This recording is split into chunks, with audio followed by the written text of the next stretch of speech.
Alhamdulillah Rabbil Alamin. Wassalatu wassalamu ala ashrafil anbiya'i wal mursalin. Wa ala alihi wa ashabil ajma'in. Subhanaka la ilma lana illa ma'allamtana innaka antal alimul hakim. Rabbi shrah li sadri wa yassir li amri wa hlul 'uqdatam min lisani yafqahu qawli. نوينا تعلم وتعليم وتذكر وتذكير ونفع وانتفاع والإفادة والاستفادة وحافلة تمسكه في كتاب الله وسنته رسوله صلى الله عليه وسلم والدعاء إلى الهدى والدلالة إلى الخير وابتغاء لوجه الله مرضاته وقربه وثوابه subhanahu wa ta'ala. Alhamdulillah, kita kembali dalam pengajian kita Risalatul Jami'ah wa Tadhkiratun Nafi'ah, sebuah kutaib risalah yang kecil yang dikarang oleh Al-Habib Ahmad bin Zain Al-Habsyi rahimahullah tabaraka wa ta'ala wa nafa'ana bihi wa ulumihi fi darin. Amin. Jadi risalah ini lumrahnya sebagai risalah, dia tidaklah begitu besar. Dia nipis tetapi faedahnya pun besar. Dia ada beberapa hal dalam kitab Arab ini ataupun kitab ilmu, dia ada beberapa peringkat. Ada namanya berbentuk risalah nipis. Ada besar sikit dipanggil sebagai kitab. Sebelum tu dipanggil kutai, kemudian dipanggil kitab dan sebagainya. Ada nama-namanya yang tersendiri. Kadang dan di antara di tangan kita ini, Risalatul Jami'ah ini adalah kitab yang berbentuk matan. Kalau kita sebut matan, iaitu teks asal dalam ilmu ataupun dalam kitab tersebut.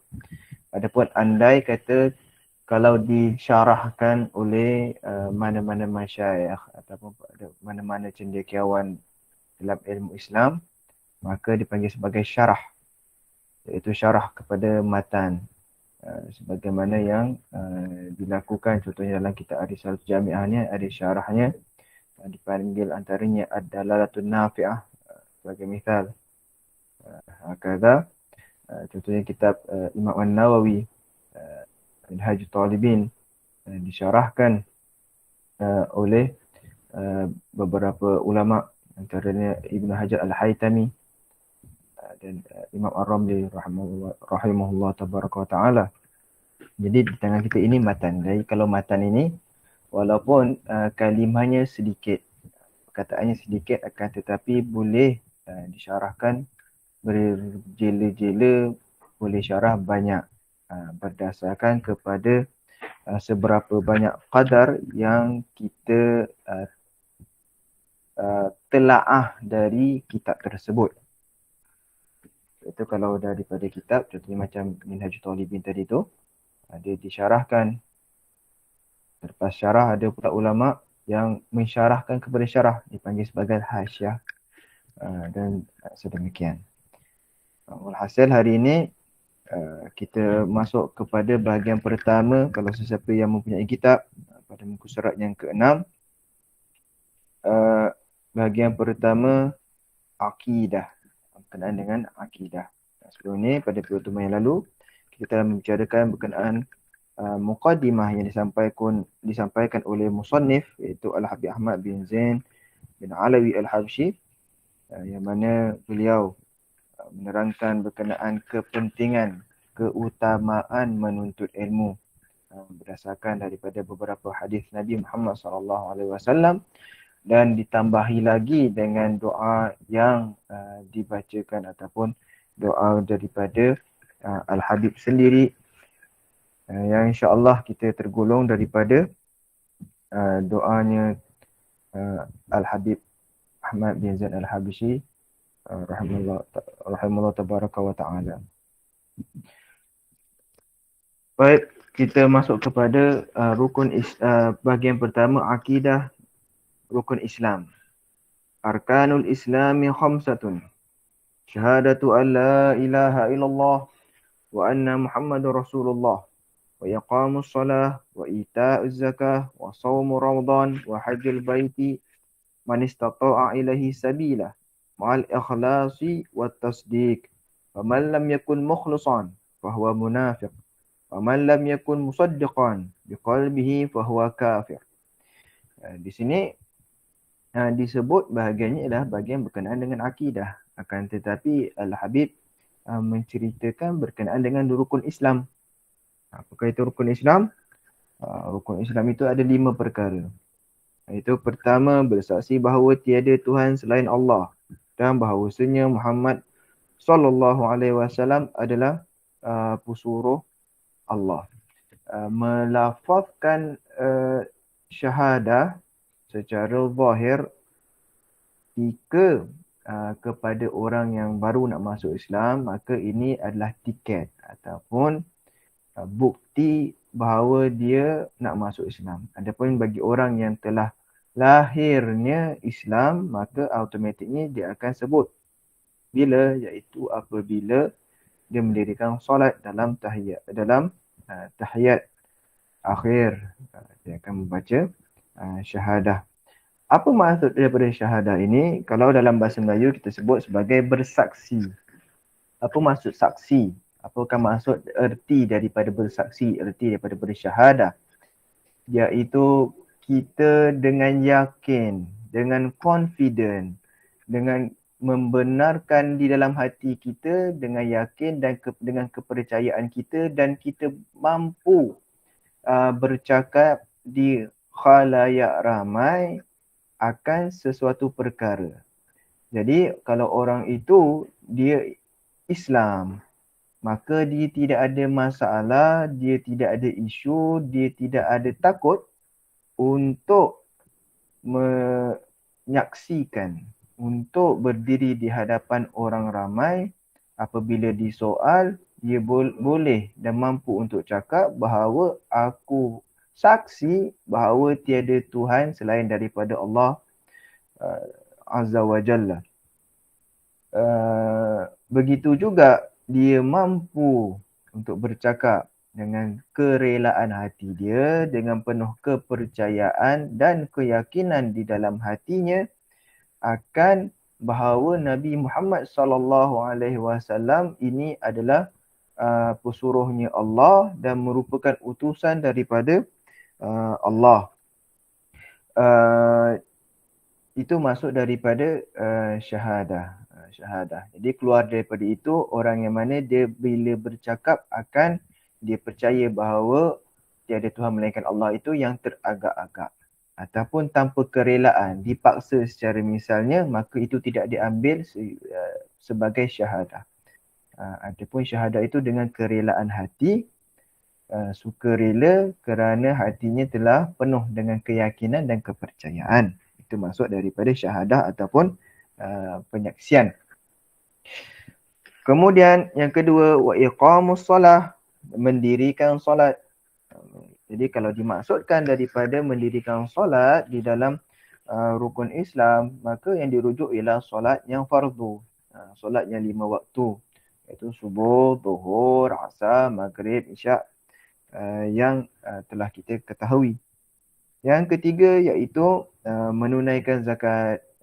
Kalau kita kata menunaikan zakat, maka daripada segi istilah syaraknya, zakat itu ialah mengeluarkan harta yang tertentu dengan syarat yang tertentu kepada golongan yang tertentu. Kalau kita kata harta yang tertentu, tidak semua harta perlu dikeluarkan zakat. Wang yang ada pada kocek kita tidak perlu kita keluarkan zakat, kecuali kalau sudah memenuhi syaratnya yang tadi kita sebut. Dan zakat pun tidak boleh diberi kepada sembarang orang, mesti dibagi kepada golongan yang tertentu. Dan zakat ni pada harta-harta yang tertentu. Contohnya kita ada handphone tu tak perlu dizakatkan. Tapi apa yang perlu dizakatkan? Sebagai misal, kalau ada emas simpanan ataupun ada haiwan ternakan yang telah cukup bilangannya, cukup haulnya, itu syarat dan sebagainya, yang mana kita akan perbincangkan dengan lebih lanjut di dalam bab zakat. Yang keempat, puasa di bulan Ramadan. Berpuasa di bulan Ramadan iaitu dia melakukan ibadah puasa. Iaitu menahan diri daripada segala apa yang membatalkan puasa bila di bulan Ramadan. Di bulan Ramadan iaitu salah satu bulan daripada bulan-bulan Islam. Nanti kita akan terangkan ataupun kita akan perbahaskan bila wajib puasa, bila waktu wajib puasa, apa perkara yang membatalkan puasa dan lain-lain. Kemudian yang kelima, mengerjakan haji bagi yang berkemampuan. Kalau dalam bahasa Arab dia tulis wahajjul baiti, iaitu pergi menunaikan haji di al-bait. Al-bait iaitu merujuk kepada Kaabah al-Musharrafah di Makkah, di Masjidil Haram. Iaitu menunaikan haji di Mekah. Tidak ada pergi haji di tempat lain. Haji mesti di Mekah sahaja. Dan bagi barang siapa yang mampu.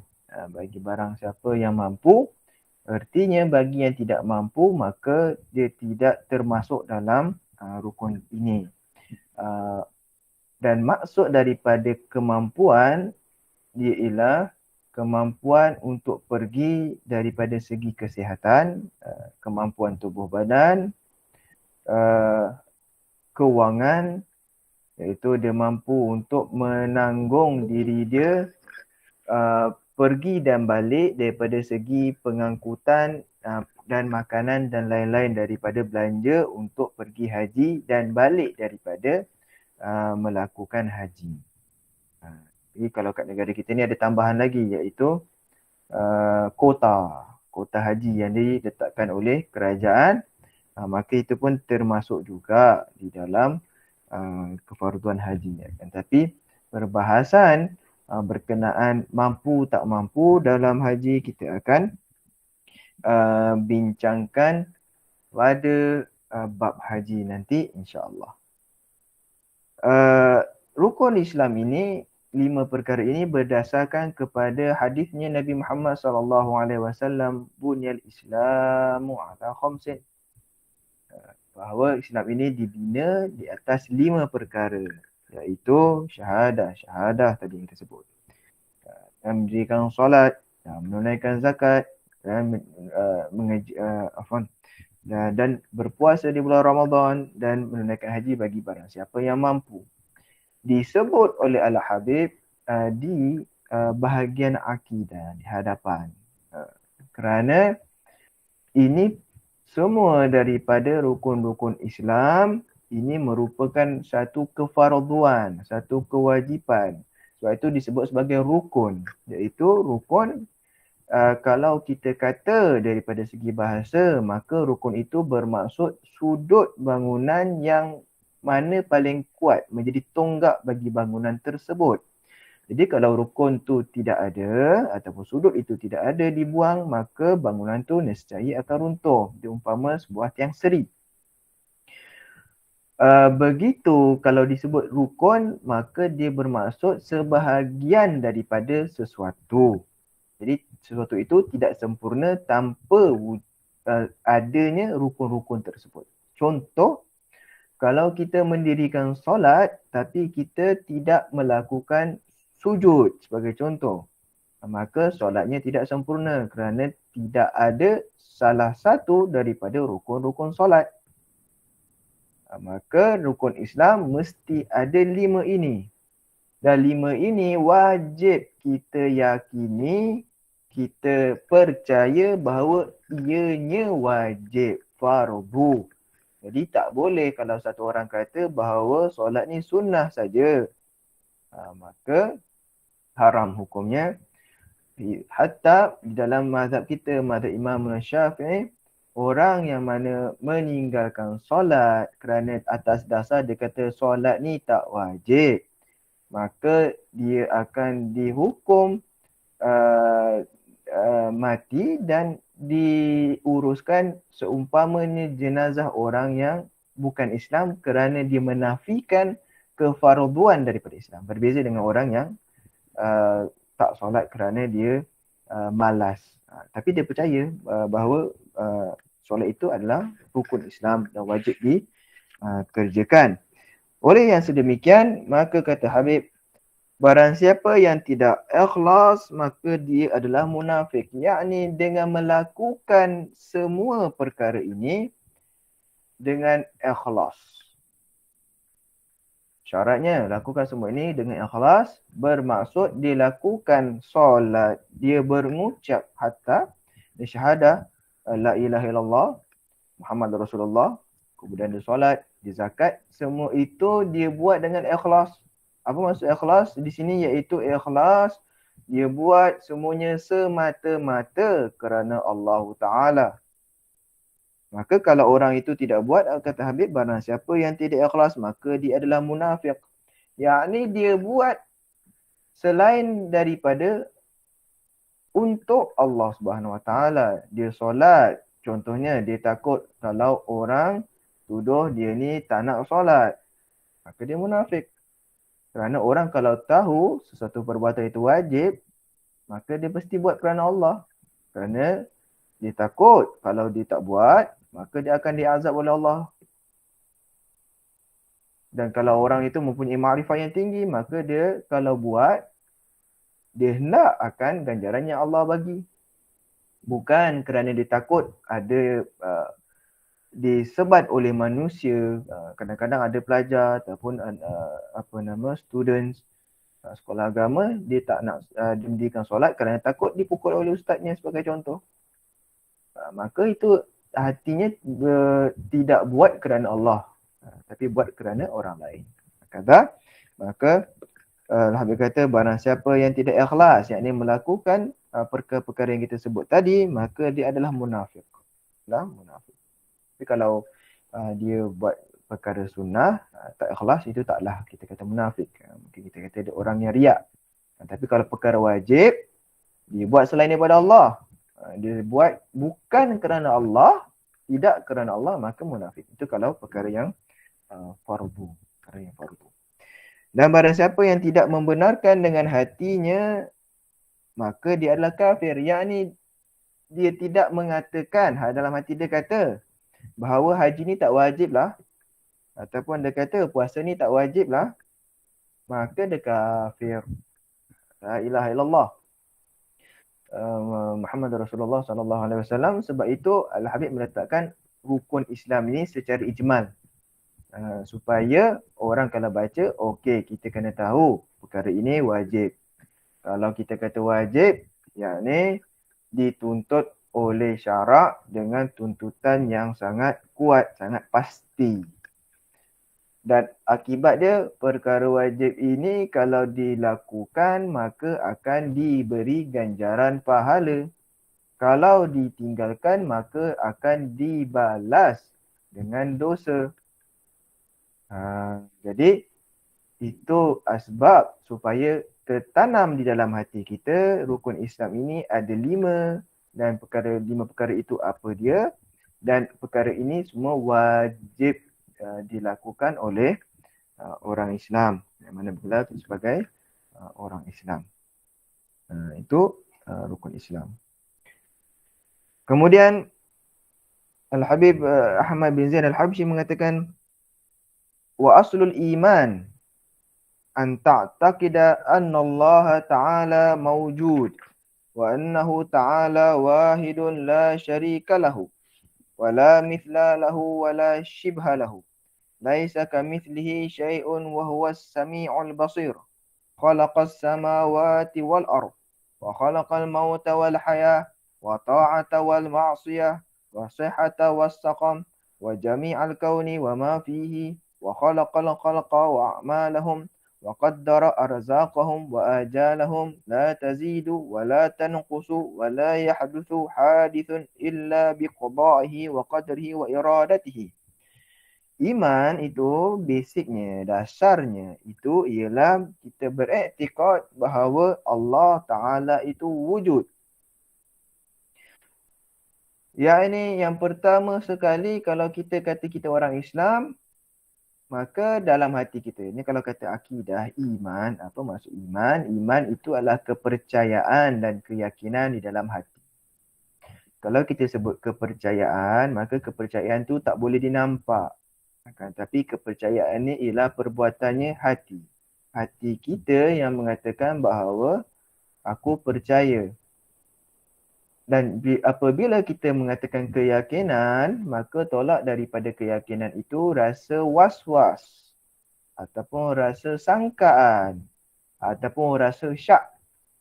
Jadi kalau orang itu beriman, dia tidak boleh sangka. Aku ingat Allah tu ada lah. Tak boleh. Dia mesti yakin bahawa Allah itu ada. Dia tak boleh syak. Ada kot. Pun tak boleh. Mesti yakin bahawa Allah itu ada. Jadi seorang itu dia harus wajib beriktikad, iaitu meyakini dan terpatri dalam hati dia bahawa Allah Ta'ala itu wujud. Hakadha, dengan dalil apa? Perlukah dalil untuk mengatakan Allah itu wujud? Ulama kata kewujudan Allah itu tidak perlu kepada dalil. Kan tetapi kepada orang yang mana fitrah, pada basirah dia fitrah, maka dengan kejadian alam ini dah menjadi dalil ke atas wujudnya Allah. Akan tetapi bagi orang yang kurang imannya, maka dia perlu dalil. Orang cukup dengan dia dalil naqli. Dalil naqli ini daripada Nas Al-Quran Al-Karim yang mengatakan bahawa kewujudannya Allah. Ada orang perlu ditambah, ditop up dengan hujah akli. Dengan itu hujah menggunakan akal bahawa wujudnya satu Tuhan yang menciptakan. Maka itu termasuk di dalam ilmu akidah. Dia adalah tunggal dan tiada sekutu baginya. Itu sebagaimana yang dikatakan oleh Allah, firman Allah SWT, Qul huwallahu ahad. Katakanlah bahawa Allah itu esa, satu. Hadha dalil naqli. Kalau dalil akli macam mana? Kalau satu alam ini ada Tuhan selain daripada Allah, umpamanya satu syarikat ada banyak bos. Kalau satu syarikat tu banyak bos, nak buat sesuatu keputusan, kena meeting dulu. Masalah dah muncul, meeting dulu. Masing-masing ada idea masing-masing. Masing-masing ada perwatakan masing-masing. Masing-masing mempunyai hala tuju yang nak dibawa oleh masing-masing. Tetapi alam ini jika berlaku sama macam sebuah syarikat, maka kita lihat masalah itu ataupun satu qada dan qadar itu tidak akan bertentu. Akan sentiasa berubah-ubah. Contoh nak cipta kucing. Satu kejadian. Kucing. Ada orang nak buat kucing tu warna hitam. Contohlah kalau berlaku. Ada orang nak buat pencipta ni nak buat satu kucing warna hitam, pencipta ni nak cipta kucing ni warna kuning. Satu lagi nak cipta tak ada color. Satu lagi nak cipta kucing tu boleh korek tanah. Satu lagi nak kata kucing ni herbivore, makan rumput. Jadi bermacam-macam. Jadi akhirnya kucing tu tak jadi kucing. Itu pada kucing saja. Apatah lagi alam ini semuanya. Jadi mustahil bagi Tuhan itu ada sekutu. Hakadha, itu dalil akli lah. Kalau dalil akli, orang Islam dia sebenarnya cukup dengan dalil akli kerana beriman dah pada Al-Quran Al-Karim. Tiada sebanding yang sebanding dengannya dan tiada yang menyerupainya. Laisa kamitslihi syai'un wa huwas samiul basir. Allah Subhanahu Wa Taala ini tidak ada yang sebanding, tidak ada yang boleh selevel dengan Allah. Oleh yang sedemikian, kalau kita orang Islam elakkan daripada kita kata itu Tuhannya Buddha, itu Tuhannya agama lain, itu Tuhannya agama ini. Kita boleh kata itu sembahannya mereka. Kita boleh kata itu dewanya mereka, akan tetapi kita elakkan dari mengatakan bahawa itu Tuhannya mereka. Seakan-akan kita mengatakan wujudnya Tuhan selain daripada Allah Subhanahu wa taala. Sedangkan hakikatnya yang wujud hanyalah Allah. Maka tiada Tuhan selain daripada Allah. Dan begitu Allah ini tidak ada yang sama macam Allah. Walaupun hampir tidak ada. Jadi Allah itu Maha melihat. Akan tetapi Allah tidak berhajat kepada mata. Manusia, haiwan yang mana Allah cipta boleh melihat, semuanya melihat dengan menggunakan mata. Akan tetapi Allah ini melihat, Maha melihat tanpa perlukan mata. Allah ini Maha melakukan. Akan tetapi Allah tidak memerlukan kepada tangan. Berbeza dengan makhluk yang Allah SWT cipta, ingin melakukan, nak angkat buku pun sebagai contoh, perlukan berhajatkan kepada tangan. Maka Allah SWT itu lebih sempurna, lebih hebat daripada makhluk yang dicipta yang perlu kepada tools, perlu kepada instrumen macam kita, perlu kepada mata untuk melihat. Kalau tak ada mata, buta, tak nampak. Perlu kepada tangan untuk mengangkat. Kalau tak ada tangan, susah nak angkat. Perlu kepada lidah untuk bertutur. Kalau dipotong lidahnya, maka dia akan menjadi bisu. Allah tidak akan pernah tidak dapat melihat. Allah tidak akan pernah tidak dapat bertutur. Allah Maha tidak pernah tidak boleh tak melakukan sesuatu. Kerana tidak boleh ataupun tidak mampu merupakan satu sifat kekurangan. Sedangkan Allah Subhanahu Wa Taala itu tidak pernah kurang. Dan tidak layak bagi Allah ada sifat kekurangan kerana Allah itu Maha sempurna. Tiada sesuatu apa pun yang menyamainya. Tiada apa yang di atas muka bumi selain daripada Allah. Kita kata makhluk ataupun kita kata alam, maka kullu ma siwa Allah. Semua selain daripada Allah SWT. Jadi tak ada satu apa pun yang boleh sama dengan Allah. Mustahil. Mustahil ada sesuatu yang sama dengan Allah. Kata wujudnya Allah Subhanahu wa taala. Kalau kita hidup, kita kalau nak duduk, kita perlukan tempat. Kita memenuhi ruang. Kita hidup di dalam rangkuman masa. Allah Subhanahu Wa Taala itu wujud, sedia ada, tapi di luar keperluan kepada tempat. Jadi Allah itu tidak bertempat. Maka kita tolak banding daripada itu untuk menjawab soalan orang, di manakah Allah? Orang kata Allah itu ada di langit, atau orang kata Allah itu ada di mana-mana. Subhanallah, Allah tidak memerlukan kepada tempat. Dan begitu juga Allah itu tidak di mana-mana. Itu ada beberapa. Kalau dulu kita belajar di Al-Azhar, ada isu kalau orang itu kata Allah itu di mana-mana. Kalau Allah itu di mana-mana, maka akan kata kalau ditandas, adakah Allah itu ditandas? Ada.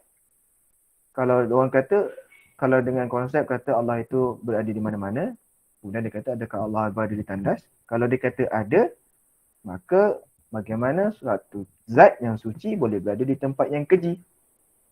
Kalau dia kata tak ada, macam mana dia kata Tuhan tu tak ada? Jadi Allah itu tidak bertempat, tidak berhajat kepada tempat. La ilaha illallah. Tiada sesuatu apa pun yang menyamainya dan dialah yang maha mendengar lagi maha melihat. Seperti saya sebut, bahawa Allah ini dia maha melihat akan tapi tidak memerlukan mata. Maha mendengar tapi tidak memerlukan kepada telinga. Subhanallah. Ini nak menunjukkan bahawa Allah ini maha segalanya. mustahil diperlukan tools untuk melihat ataupun mendengar. Dalam satu masa, berapa juta orang melakukan sesuatu dan semuanya itu dilihat oleh Allah.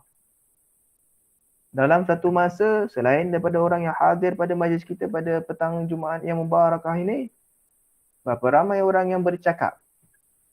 Semuanya didengar oleh Allah SWT. Kalau Allah perlu pada telinga untuk mendengar, maka berapa banyak telinga diperlukan.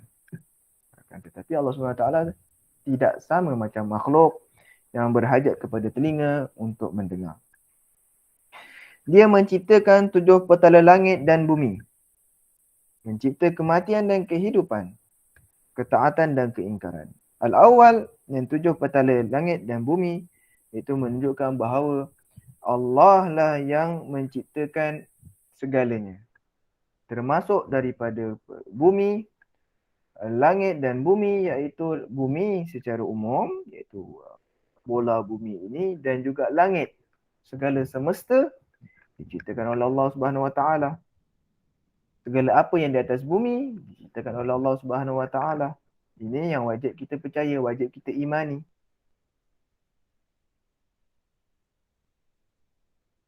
Hakada, kalau ada orang yang mana dia kata apa yang di bumi ini terhasil daripada Big Bang, ataupun alam semesta ini terhasil daripada Big Bang. Kemungkinan berlakunya Big Bang itu tidak ditolak, tidak ditolak. Akan tetapi bagaimana mekanisme apabila berlakunya Big Bang, dan segala mekanisme yang hidup di atas muka bumi ini begitu kompleks kalau kita tengok. Dan teratur dan tersusun. Sehingga Charles Darwin yang mana pengasas daripada teori Darwin, dia sendiri mengatakan bahawa in the end ini semua satu mesti ciptaan ataupun dibuat oleh satu arkitek atau satu engineer yang mengatur semua ni. Mustahil berlaku kebetulan. Andai benar teori Big Bang tersebut, maka subhanallah, Allah yang mentakdirkan Big Bang untuk menjadi asbab wujudnya bumi, wujudnya matahari. Dan akhirnya asbab kepada wujudnya kita pada hari ini. Satu ciptaan yang sangat kompleks, walaupun startnya daripada yang besar. Maha suci Allah yang maha merancang. Mencipta kematian dan kehidupan. Maka Allah SWT itu maha mematikan dan dia juga yang menghidupkan orang dan dialah mematikan orang.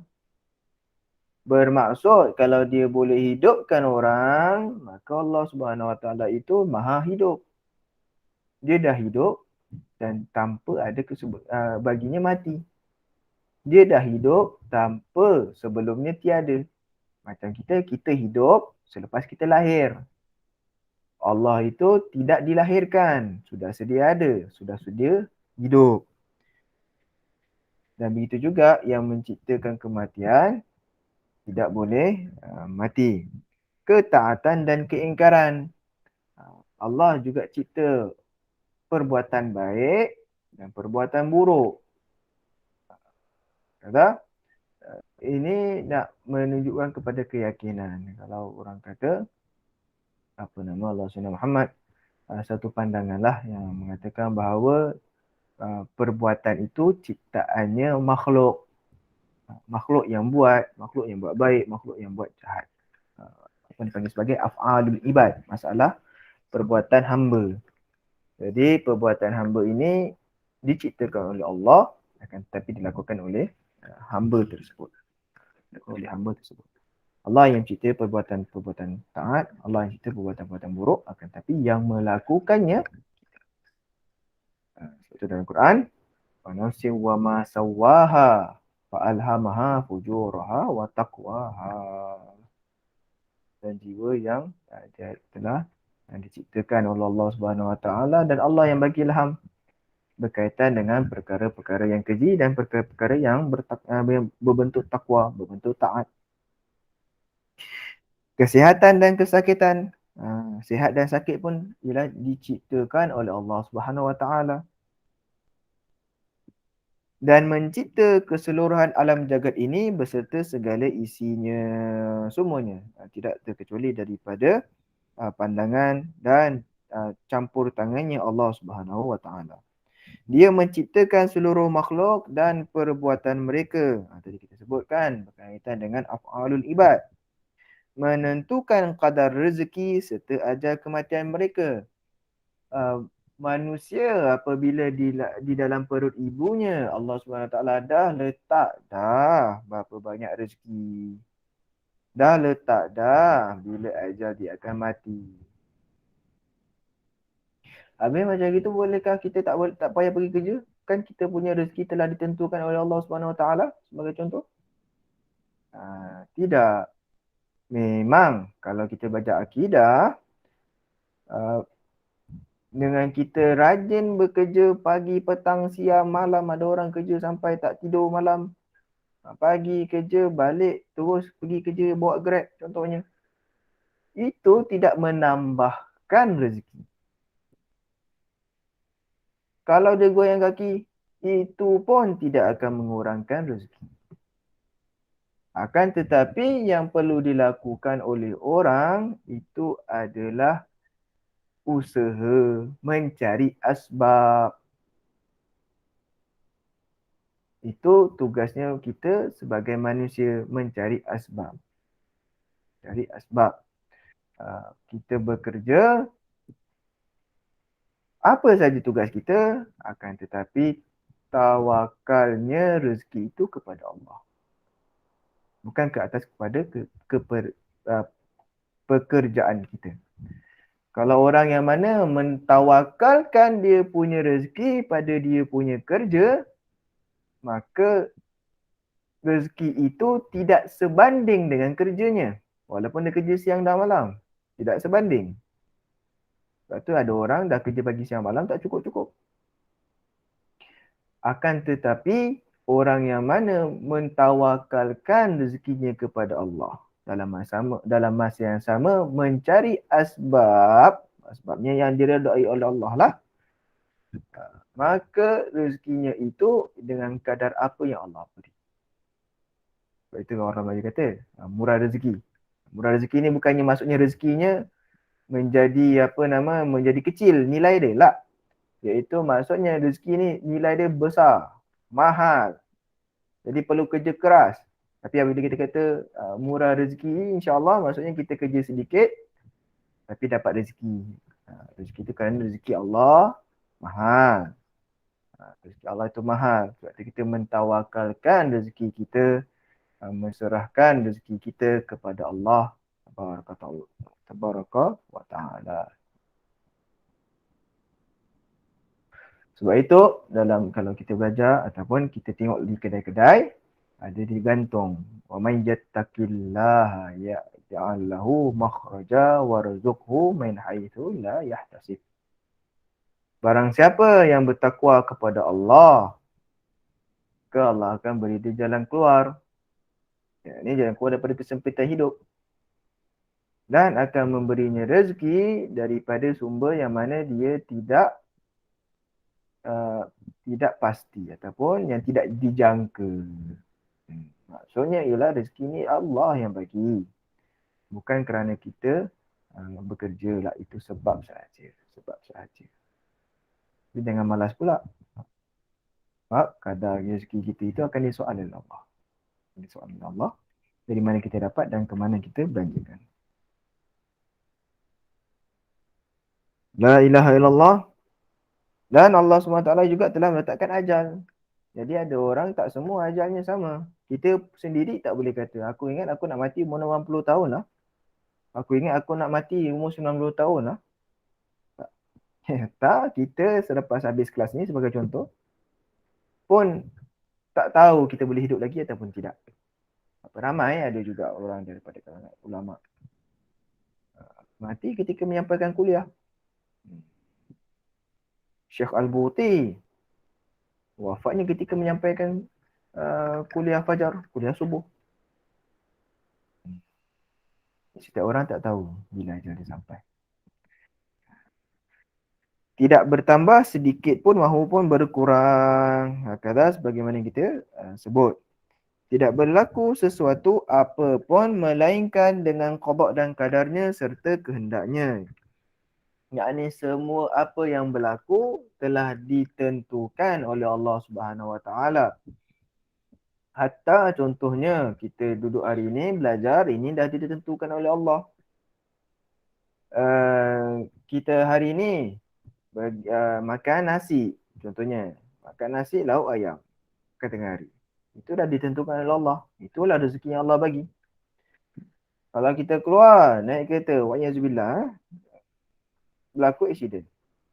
Kenapalah berlaku aksiden ni? Macam mana berlaku aksiden? Kita salahkan orang ni, salahkan orang tu. Tak, ini adalah ketentuan Allah SWT. Memanglah kalau aksiden tu memang berlaku sebab contohnya orang tu bawa laju dan sebagainya. Tapi yang kita perlu yakini bahawa itu adalah qada dan qadarnya Allah, bahawa kita akan terlibat dalam aksiden. Tapi kita jangan campurkan aduk antara akidah dengan fiqah. Yang mana tu? Okey, kita kata aksiden qada dan qadarnya Allah. Habis tu tak payah orang tu tak payah ganti rugi ke kalau dia langgar, dia yang bersalah? Tak. Kita minta dia ganti rugi. Dalam masa yang sama hati kita lapang. Sebab apa? Ini ujian Allah. Tapi kita tetap minta dia ganti rugi atas kita punya kemalangan. Sebab apa? Dalam ilmu fiqah, dia dhamin. Dia adalah penjamin. Sebab dia yang bersalah. Dia dah melakukan kesalahan lalu lintas sehingga dia melanggar kita. Jadi kena pastikan, kena asing. Kita dalam belajar dalam ilmu fiqah, kalau kita bicara berkenaan dengan akidah, maka perbahasannya berkaitan dengan hati, bukan dengan perbuatan. Kalau belajar fiqah, perbahasannya berkaitan dengan perbuatan, jangan kenakan dengan akidah. Kada wa iradatihi, dan kehendaknya, dan semuanya berlaku dengan kehendak Allah Subhanahu Wa Taala, rancangannya Allah.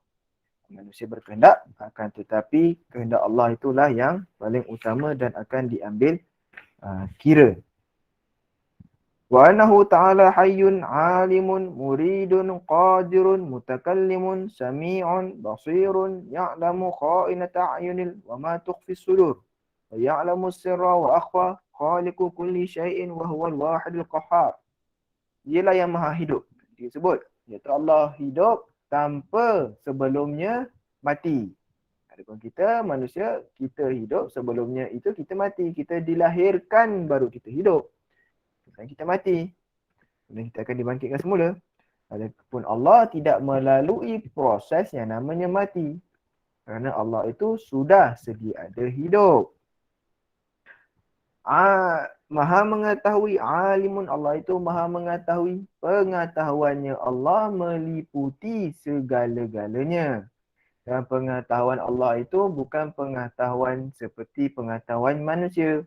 Kalau pengetahuan manusia itu perlu dicari ataupun dipelajari, iaitu ilmu iktisab, al-muktasab, diambil, dibelajar, dipelajari. Hatta ataupun apa-apa informasi. Contoh hari ini dibentangkan belanjawan 2022. So kita tengok, kita dengar, jadi baru kita tahu apa belanjawan yang nak dibuat. Adapun Allah Subhanahu Wa Taala sudah sedia tahu. Jadi Allah dah tahu dah belanjawan 2022. Sebelum dibentangkan lagi Allah dah tahu dah. Itu pengetahuannya Allah. Muridun, dan Allah itu mempunyai kehendak.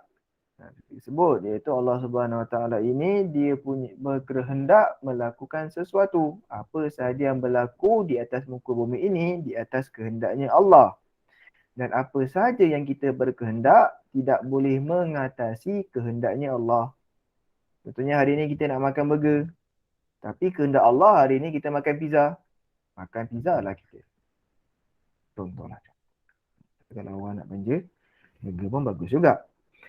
Qadirun, dan Allah itu maha berkuasa, maha mampu. Allah maha mampu. Sebagaimana Allah Subhanahu Wa Taala berkehendak, dan Allah itu mampu untuk menjadikan kehendaknya itu berlaku. Dan kekuasaannya Allah ini tidak boleh diatasi.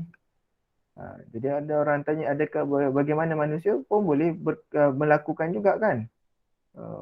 Boleh angkat tangan, boleh menulis dan sebagainya. Kemampuannya manusia, kekuasaannya manusia itu adalah pinjaman daripada Allah. Pinjaman daripada Allah yang mana kalau Allah ambil ataupun tak bagi, maka tidak mampu malah manusia untuk melakukan apa-apa pun. Mutakallimun, berbicara. Allah itu maha berbicara. Tetapi perlu diketahui bahawa bicaranya Allah ini tidak sama seperti makhluk. Sebagaimana yang kita dah tadi disebutkan bahawa Allah ini tidak sama macam makhluk. Hatta bicaranya Allah pun tak sama dengan makhluk. Maha mendengar. Allah itu maha mendengar. Tadi kita sebut dan maha melihat. Dia maha mengetahui mata yang khianat. Mata khianat tu macam mana? Orang yang matanya mata dengki orang. Kan? Macam apalah dia ni? Mata tak puas hati dengan orang. Pandang orang dengan mata yang tidak puas hati. Itu Allah tahu. Kalau manusia biasa, kita tak tahu orang ni pandang macam mana. Tapi Allah, pandangan orang Allah tahu. Jadi kita tidak boleh tutup daripada Allah Subhanahu Wa Taala kita punya perbuatan, hatta kita punya pandangan mata pun diketahui oleh Allah Subhanahu Wa Taala. Wa ma tukhfi sudur, dan apa yang tersembunyi di dalam dada, iaitu detak hati kita, detikan hati kita, itu semua diketahui oleh Allah. Wa ya'lamu sirra wa akhfa, dan Allah mengetahui, maha mengetahui perkara yang tersembunyi dan dirahsiakan. Dan satu orang nak uji anak-anak muridnya. Jadi diberi anak-anak muridnya setiap seorang satu ekor ayam. Gurunya kata, maka kau pergilah sembelih ayam ini di tempat di mana tiada yang melihat. Jadi ada yang sembelih dalam almari lah, ada yang sembelih di mana-mana lah. Mana walhasil dia tak ada orang lalu ataupun orang tak boleh nak tengok. Tak boleh nak nampak. Jadi semua dah bawa kepada gurunya, tunjuk bahawa ayam-ayamnya dah mati. Dah disembelih. Kecuali satu orang. Nabi dia tanya, kenapa tak disembelih? Dia kata, kerana aku tidak menemui tempat yang mana Allah tak nampak. Allah sentiasa nampak. Jadi kalau kata tempat yang mana tidak boleh dilihat, maka Allah itu maha melihat. Jadi kat mana aku nak sembelih? La ilaha illallah. Pencipta segala-galanya, Allah itu mencipta segala-galanya. Semuanya ialah ciptaannya Allah Subhanahu wa taala. Wa huwal wahidul qahhar, dan dialah satu-satunya yang maha esa dan maha perkasa. Ada yang semua ini terangkum di dalam sifat 20 bagi Allah. Sifat-sifat wajib. Kita belajar ilmu akidah. Sifat-sifat wajib Allah itu ada 20. Iaitu ilmu hayyun Allah wujud. Qidam baqa, mukhalafatu lil hawadithi, qiyamuhu bi nafsihi wahdaniyah, qudrah iradah hingga ke akhirnya. Itu semua disebutkan di sini oleh Al-Habib Ahmad bin Al-Habsyi secara general, secara umumnya, supaya kita tahu dan kita percaya. Postating lah. Postating. Adapun bagi yang ingin menuntut lebih, iaitu yang pada perbahasan yang terperinci, seperti saya tadi yang kita sebut, berkenaan dengan qada dan qadar. Adakah Allah tahu selepas benda itu berlaku ataupun setelahnya? Setiap perbuatan itu perbuatannya Allah ke makhluk yang buat? Dan bagaimana? Itu semua dirangkumi di dalam ilmu tauhid yang jauh yang dalam perbahasannya kerana melibatkan kepada ilmu kalam dan sebagainya. Adapun kita ini hanyalah membicarakan tentang asasnya dahulu. InsyaAllah kalau ada umur panjang, kita akan adakan juga kelas khas untuk ilmu kalam, ilmu tauhid yang terperinci. InsyaAllah ta'ala.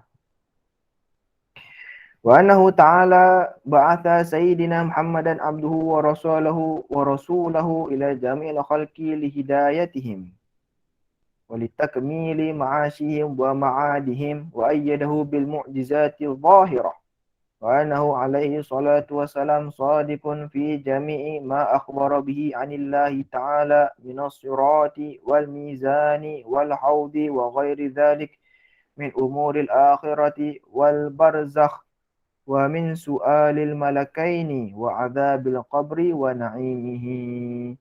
Ini semua perbahasan berkenaan, kalau tadi ialah ilmu akidah, tapi berkenaan dengan uluhiyah, berkenaan dengan ketuhanan, dengan Allah Subhanahu Wa Taala. Ini ialah berkenaan dengan nubuwah, berkenaan dengan Nabi Muhammad sallallahu alaihi wasallam, dan perkara sam'iyat. Perkara sam'iyat itu perkara yang mana hanya boleh didengar, akan tetapi tidak boleh dilihat, tidak boleh dihidu, dan tidak boleh dirasa oleh panca indera. Dan perbahasan ini kita akan sambung insya-Allah pada minggu hadapan. Dan juga jangan lupa pengajian kitab kita yang talaki kitab lah akan ada pada setiap hari Khamis dan pada hari Jumaat pada waktu yang sama. Dan kita akan ada siaran ulangan insya-Allah di YouTube dan Facebook kami. Dan kita akan iklankan apabila kita dah post siaran ulangan ini insya-Allah. Jazakumullah khair ala hudur wal afu minkum. Bismillahirrahmanirrahim. Rabbana fa'alna ma 'allamtana rabbi 'allimna alladhi yanfa'una rabbi faqina faqi ahlana wa qarabati lana fi dinina ma'ali kunti unsa wa dhakar.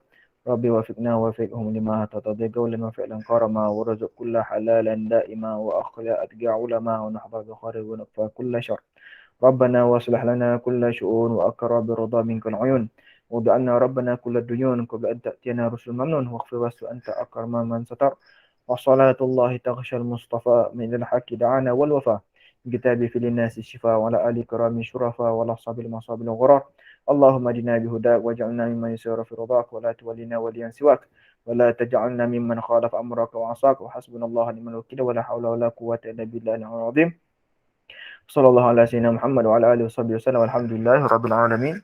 جزاكم الله خير الجزاء.